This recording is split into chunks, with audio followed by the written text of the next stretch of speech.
Well, welcome back to the channel, everyone. Today I'm going to take you around with me doing a couple things that I've needed to get done. And mainly, I wanted to say happy Thanksgiving to everybody. It feels like a couple months since I've got a video done. And this has been the year of being weeks, if not feeling a month behind all summer long. Started in the spring and I never really got caught up. Even pressing apples this year, usually we do it at least 3 weeks earlier than what we wound up doing it. And it's been that way all summer. I don't know what the deal was, but it felt like we were a month behind the whole dang time. As you can tell, it's a pretty chilly morning. Got the goat friends back there. So it's been just one of those summers, and I just can't seem to get caught up. I'll be glad when winter gets here and all these projects will just be put on hold for a bit. I don't have to worry about them for a while. But today I'm going to try and do a couple little projects. And if you stay for the whole video, I'll give you some great Christmas ideas. If you've got some folks around that you need some good ideas for that I've just stumbled across the last couple months. So stay tuned for that. But let's get on with the chores and talk about a few things about the channel. Oh boy, if I got a mess in here. We moved the shop all around because really it's not big enough for all the things that I do. Hopefully in a year or two we'll add on to it. I've been saying that for 20 years since I've moved out here, but hopefully we'll add on to it here before too long and have the room that we need. But we moved everything around to do our apple pressing because doing it outside turned out to be a disaster a few years ago with all the bees. I wound up getting stung I don't know how many times. But ever since then we've tried to do it in the shop. It's about 23 degrees out there this morning. We've got a little electric heater in the shop, but I just keep it barely, up around 40 in here, just so things don't freeze. So, what a mess in here. But today we're going to be working some on this Can-Am side-by-side. Nothing really wrong with the machine.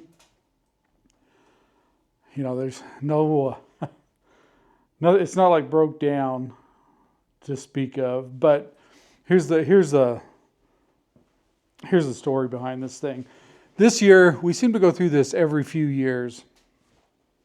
Actually, the last time was probably over 10 years ago. Packrats, evil little snots. They every so often we get a few packrats around for some reason. This happened to be the worst year I think I've ever had around here. We've had 3 of them. And for some reason, they really like this Can-Am. I have it parked out in our tractor shed, and it's not closed up. It's covered, but it's not closed, so they can get in and out of there. And for some reason, they have a big attraction to this Can-Am. The first one, I tried to trap that stupid packrat and couldn't get him caught. He had set the traps off, but we'd never catch him. Then I got sticky traps, which to me would probably work better than anything else. And I caught him. I walked out there one morning and I had it sitting in the back seat because he was crawling all over this thing. And there he was sitting in the back seat on a sticky trap. And I went to grab him out and he pulled himself free from that thing, ripped his tail off, and got behind the rear seat of the Can-Am. So I took a pellet gun and dispatched the packrat. But unfortunately, he got blood all over everything back there. So we brought this is a stupid story. we brought the Can-Am out and washed all the packrat pee and blood and everything else that we could off of it. But I forgot there's a snorkel back there for the breather for the belt drive on this thing. Well, sticking that hose down in there trying to get that blood out, we found the snorkel and got a bunch of water down in the belt drive. And this happened over a month ago. And we went to move it. I had my youngest boy. I said, "Can you go move that, park it back in the tractor shed?" And I hear him out there revving it up, and I'm like, "What is he doing? We've got to put it in gear."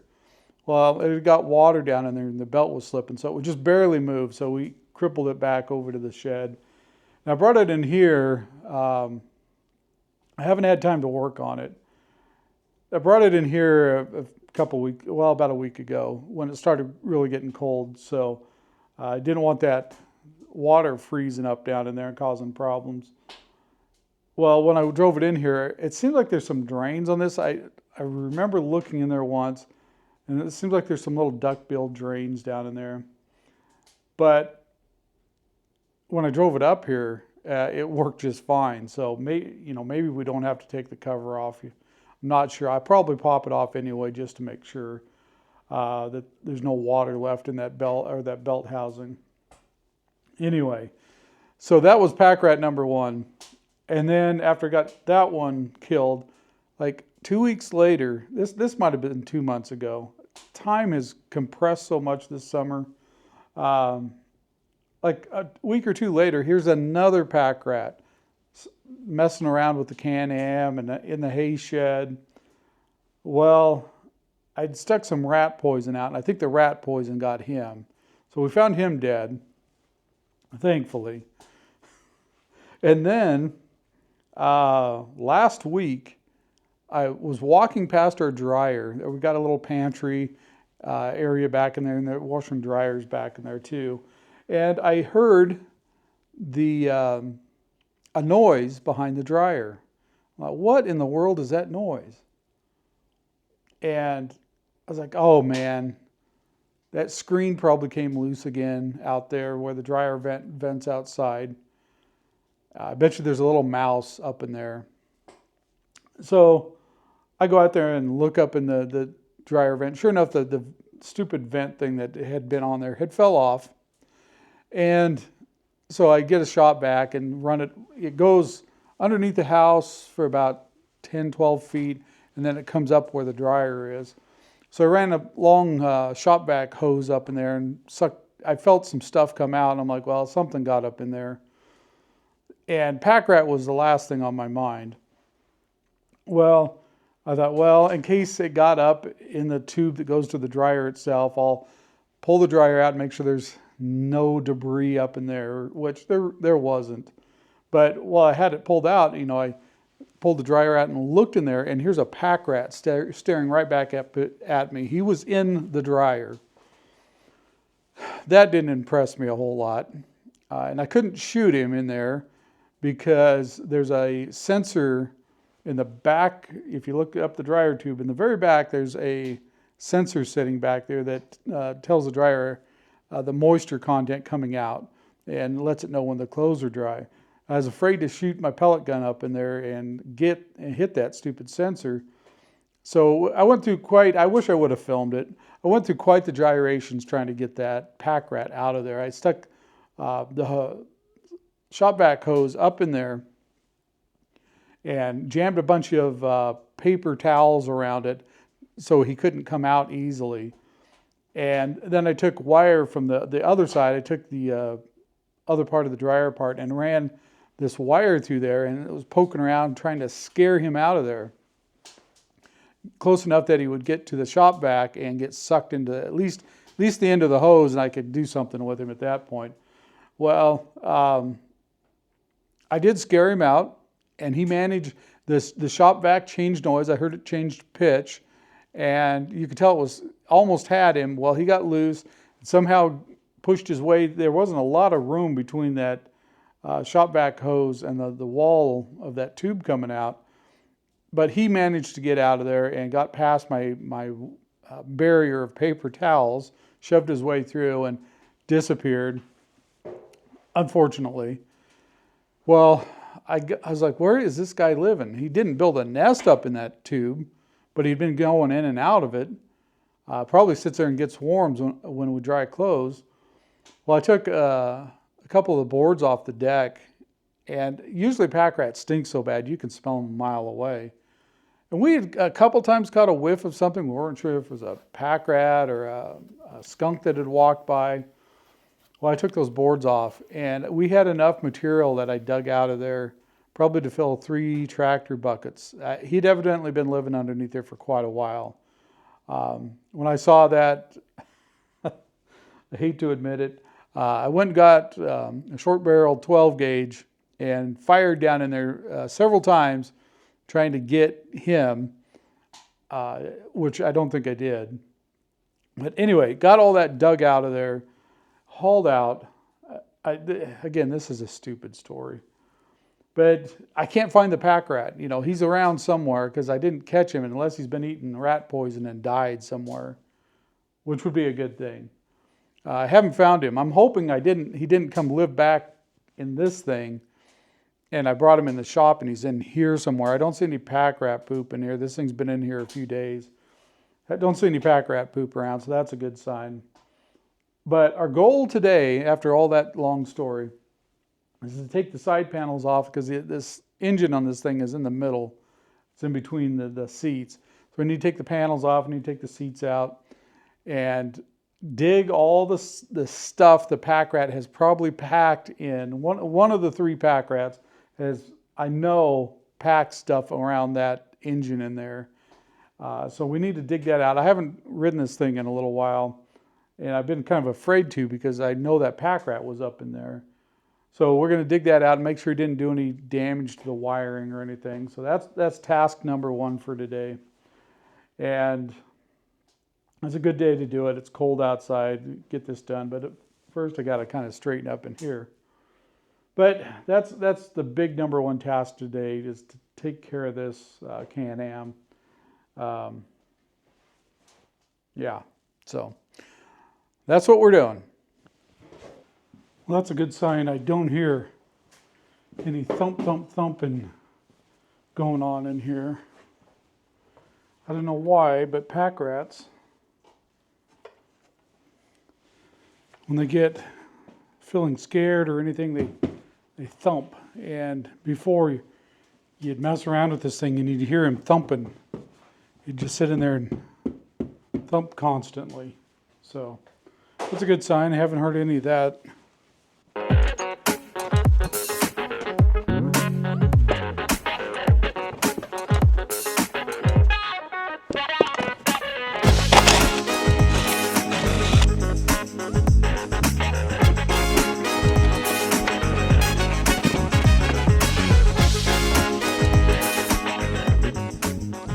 Well, we got the seats out. I got to take that cover.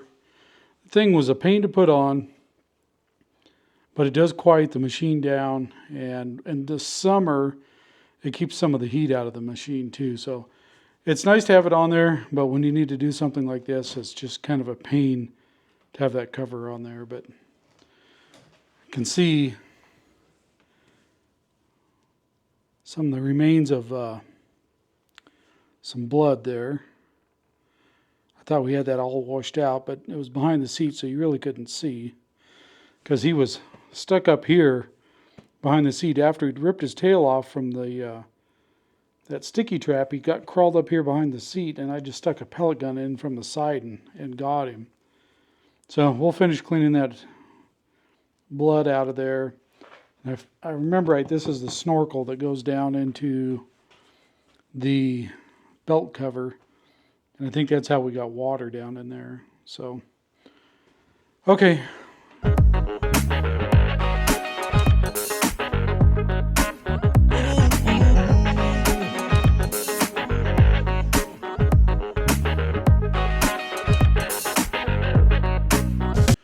Okay, we're about there. Oh, I hate these things.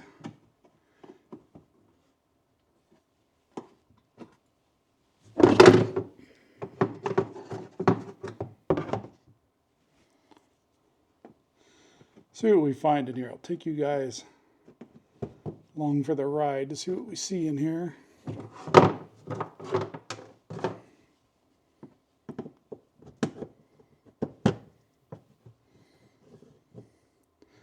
These things work pretty good. I just don't like them.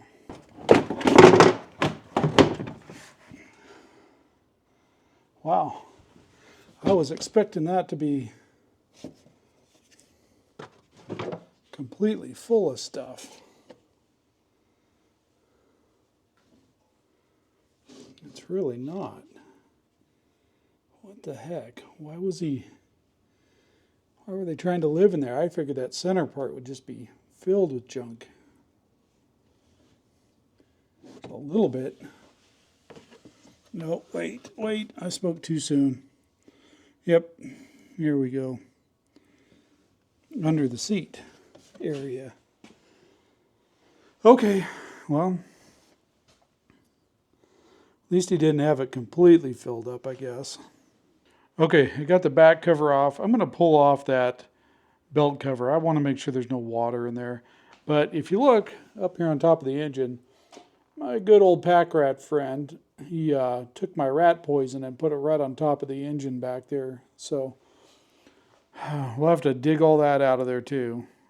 But it looked like he ate enough of that to do him in. So that was good. That's, what is that stuff called? One Bite. It works really pretty well. It doesn't take a whole lot of it on a mouse, and it kills them off. And these pack rats, obviously it did a number on him too, so that's good. And I'm looking at this cover. I haven't had this off before. This to me looks like a terrible design to get down to those lower bolts. Yeah, that's going to be fun. I don't know what Can-Am was thinking when they came up with that setup, but we'll deal with that in a minute.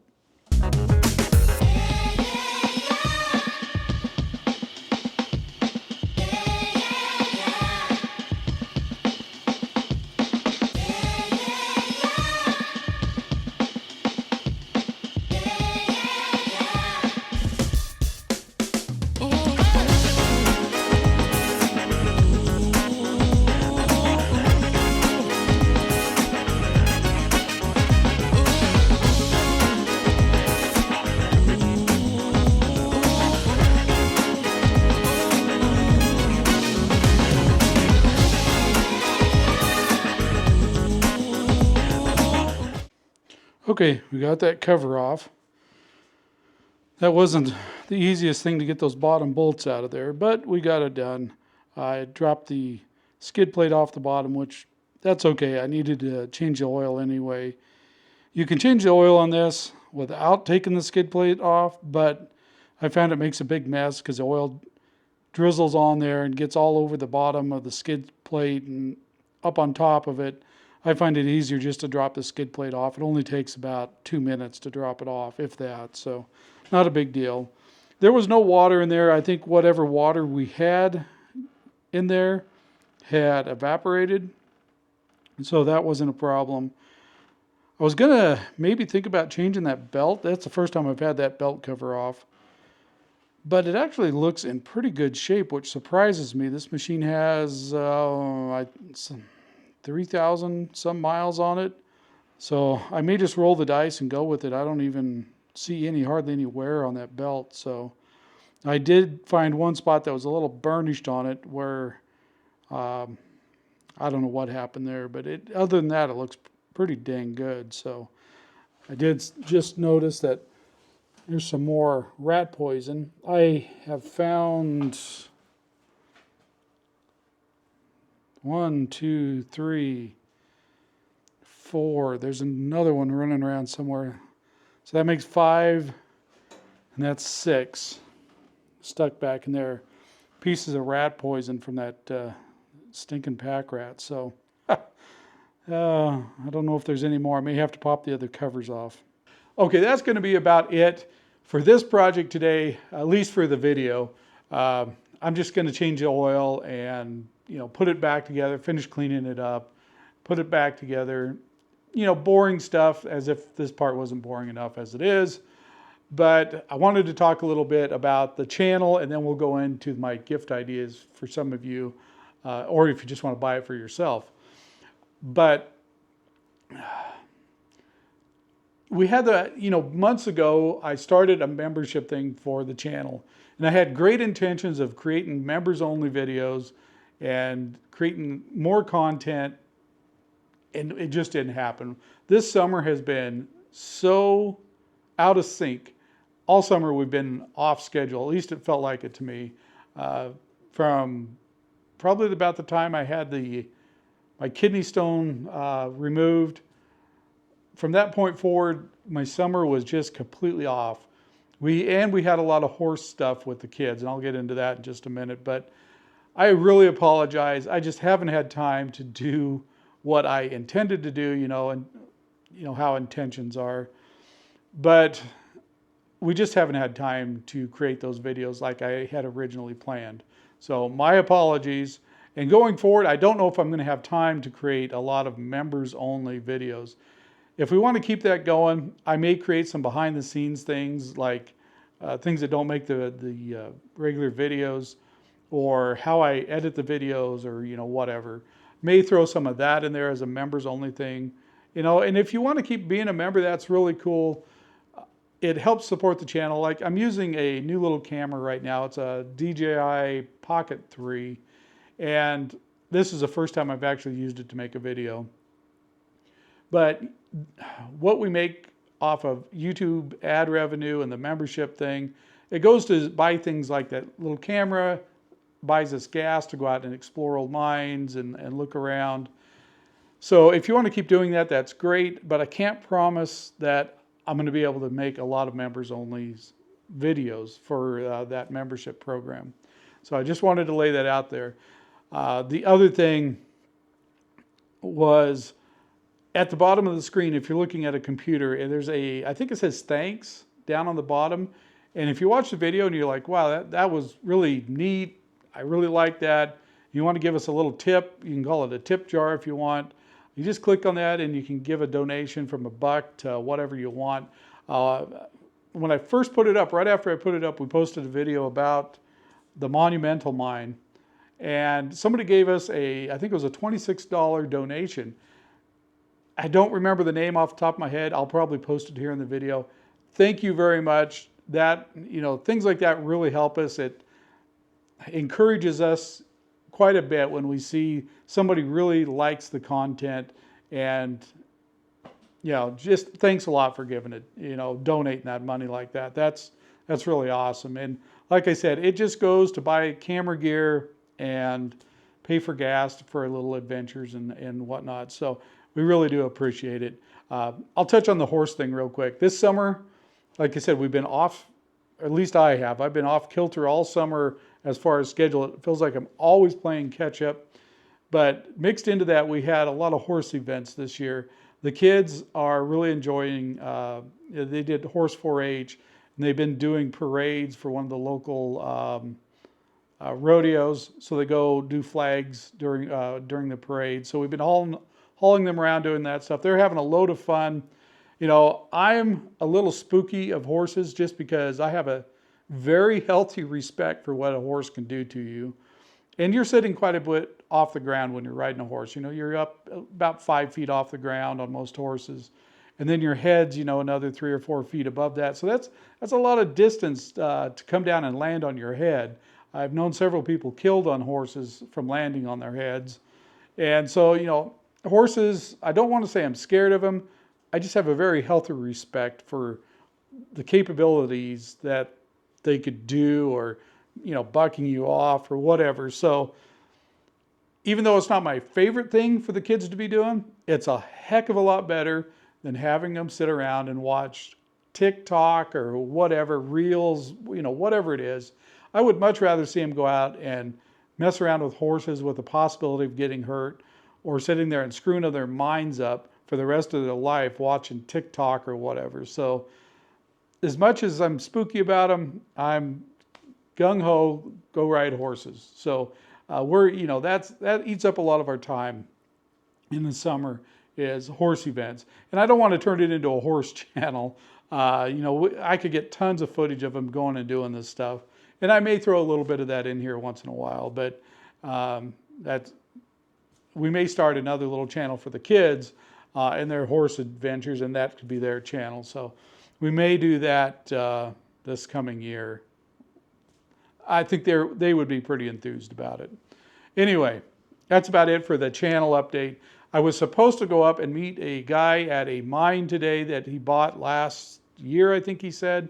It's a patented mine up in some of my old stomping ground up around Sparta. I really wanted to go up there and meet him today and look over his mine with him.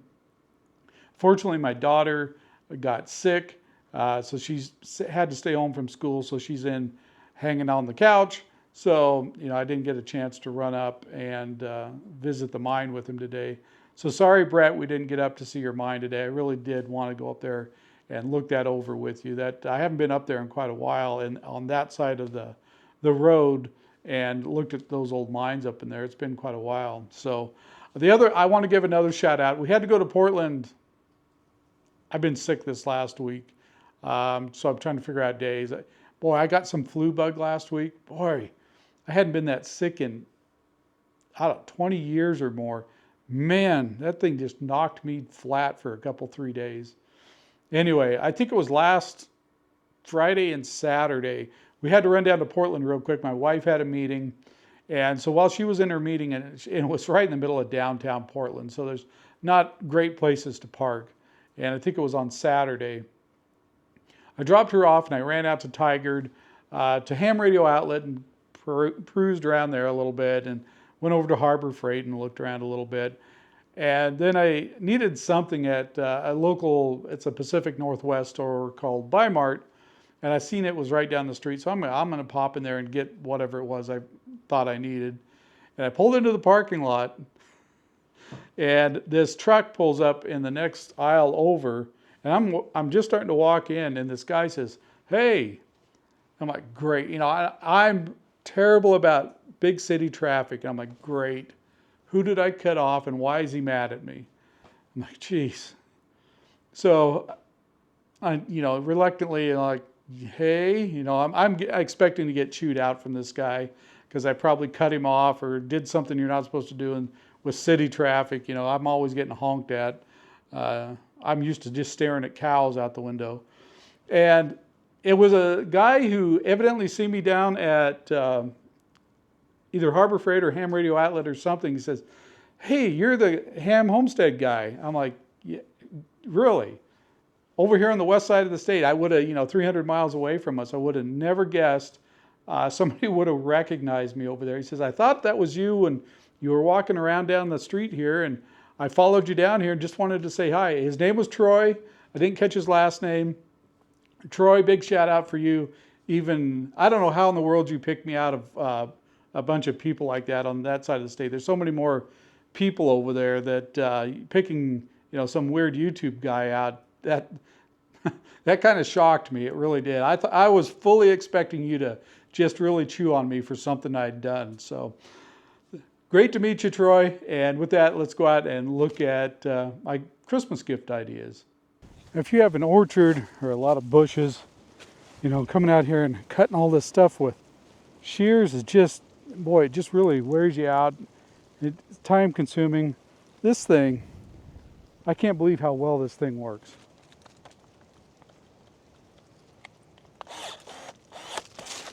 That was probably about an inch diameter. If it's up to 3/4 inch, it just cut right through it. Anything bigger than that, it takes it a couple times to cut through. But all these little stuff, boy, it just amazing time saver.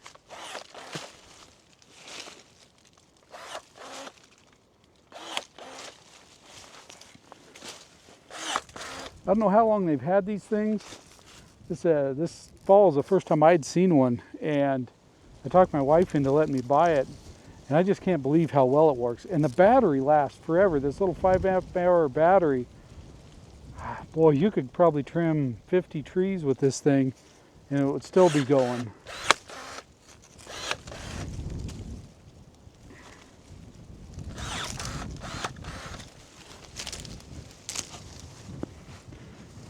You know, that's a little bit bigger than my thumb. It took it a couple whacks to get through it, but I've got some fairly good sized branches. And you know, when you're pruning, most of the stuff's smaller than this, so I hope it's not too windy. But if you're looking for a gift idea for somebody who's got a small orchard or a lot of bushes to trim, rose bushes, this thing is the thing to have. Now this one, that's probably 1.25 inch diameter. We'll see if we can get through it. It's a little big for this. You know, normally something like this, I just take a little electric chainsaw and cut that off. But we'll see what this will do.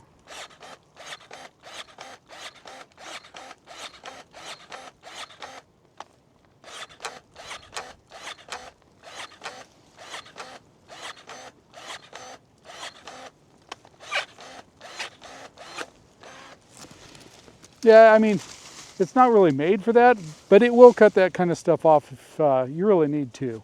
So, no,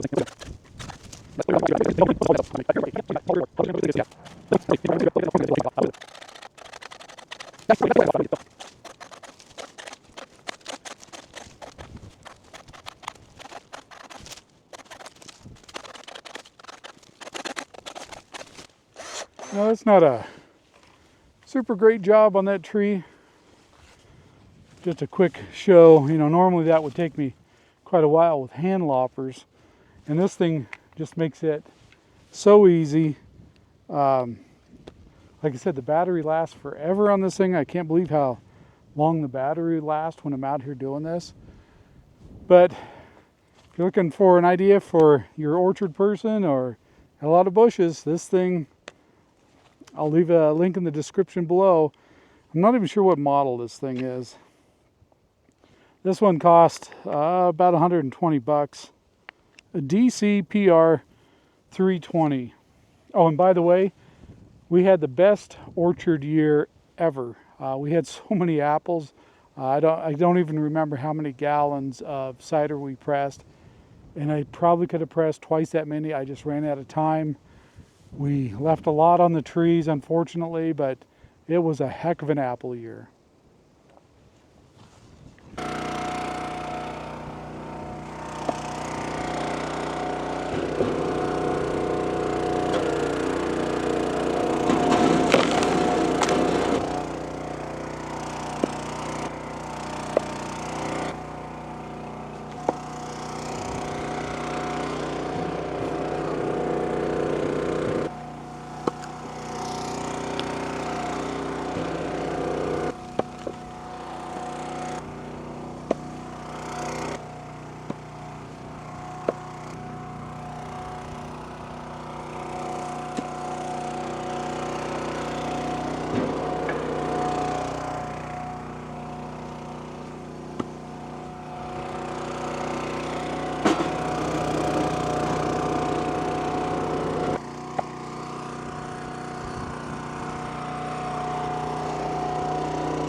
Okay, I had to come in out of the wind. It was just way too windy out there. The audio was going to be terrible.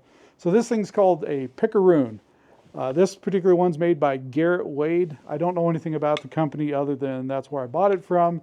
I got the idea off of another YouTube channel, and I wish I could give you credit, but I don't remember who it was. It was somebody I only watch on a rare occasion, but he happened to be using one of these, and I looked at that and I thought, you know, it looks kind of gimmicky, but if it saves me from bending over and picking up wood, which just kills my back off, I'm going to give it a try. Glad I did. It was one of the best, I think it was around 35 bucks I've spent in a long time. And besides a chainsaw, this is one of the best things for getting firewood as far as I'm concerned. When you're handling firewood, this thing is just awesome. So if you're looking for a gift idea, they make two versions of this. This is the short-handled version. The long-handled I bought also. I don't use it as much. I find it's a little awkward to use. But the short-handled version, highly recommended. The long-handled version, I think you could probably get used to it. But this is just the right length to save you from bending over. And it's perfect. So, yeah. If you want a gift idea, I highly suggest this thing. And it amazes me, this little hook, how well it holds onto a piece of wood. Even 60, 70 pound pieces of wood, you hook this in there and you just carry it with one hand. Pretty amazing little tool. And I think they've been around for a long time. Other companies do make these. This just happened to be the best looking one that I could find. I went looking around on Amazon, and the ones on there I weren't too impressed with. This one happens to be made in Germany. The hickory's from the US. Evidently this part's made in Germany, so highly recommend it. So if you need a gift idea that's fairly cheap, there you go. Okay, that's about all I had for today. I mainly wanted to wish everybody a happy Thanksgiving. I hope everybody's doing well. Sorry I haven't got any videos put out, but I'm not going to go back into that story again. Have a great Thanksgiving. Thanks for watching, and we'll see you guys on the next video.